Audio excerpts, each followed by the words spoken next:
Hi everybody, it's Jack with Garden Gate Magazine. I have a weekend project here I've been working on and I thought I'd share it with you. A couple seasons ago we put in this vegetable plot just off the back of our house, off the patio. I hastily put in a border to this vegetable garden that I knew I would probably have to replace. This season it was time to do that, and we considered a few different options, maybe some cedar board or some rocks. So I went to the landscape supply store to check out and see what they had. And we saw the boulders, but then I saw these pavers.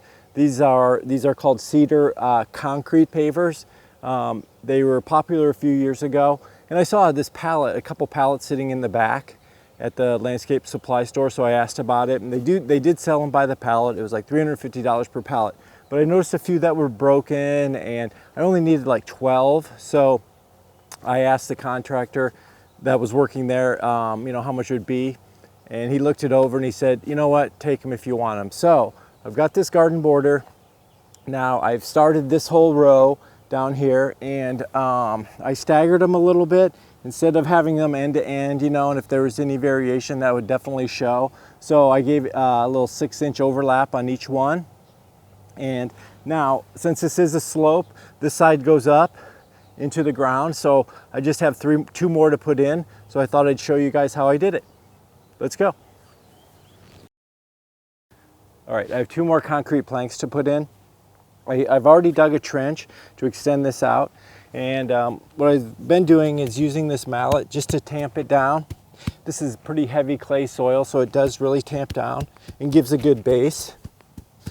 And I'm going to stagger this one like I did along that side. So I'm going to put this one on the outside, 6 inches, get that tamped down, and also just to help level it out a little bit and also give it a good base, put some sand in there.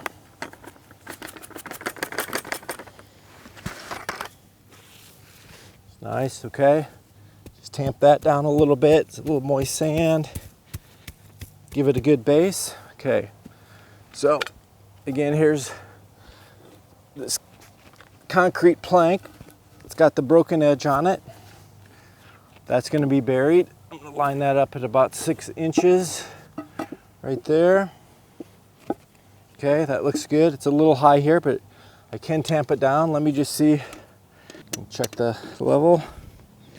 Okay, it's not very level yet. It's going up. So, got a soil knife here.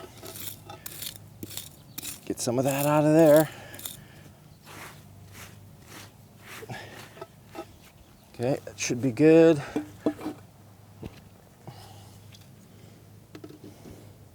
Perfect. Excellent. So, get that one straight. That one's in good. Now I'm just going to backfill in a little bit here, backfill in here, and I'm going to do my next one. Okay, so I've got the last one in place. It's level. So as you can see, because of the slope, it goes into the ground. So I got the end at about ground level. Got my 6 inches in. So now I'm just going to start filling in around it, especially this back side. And when I do that, I am going to, again, use my mallet. I have found this to be very valuable. Tamp that down in.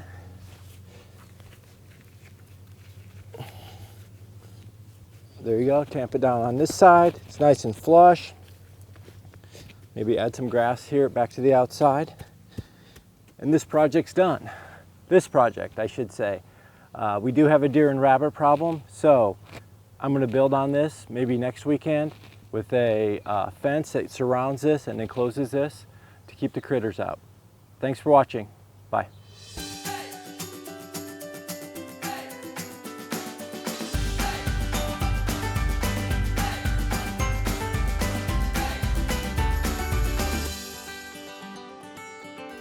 Hi, I'm Kristen with Garden Gate Magazine. If you enjoyed that video, be sure to subscribe to Garden Gate Magazine's YouTube channel. There you'll find tips, design ideas, and how-to help for gardeners just like you. Click the bell so you can be notified every time we upload a new video.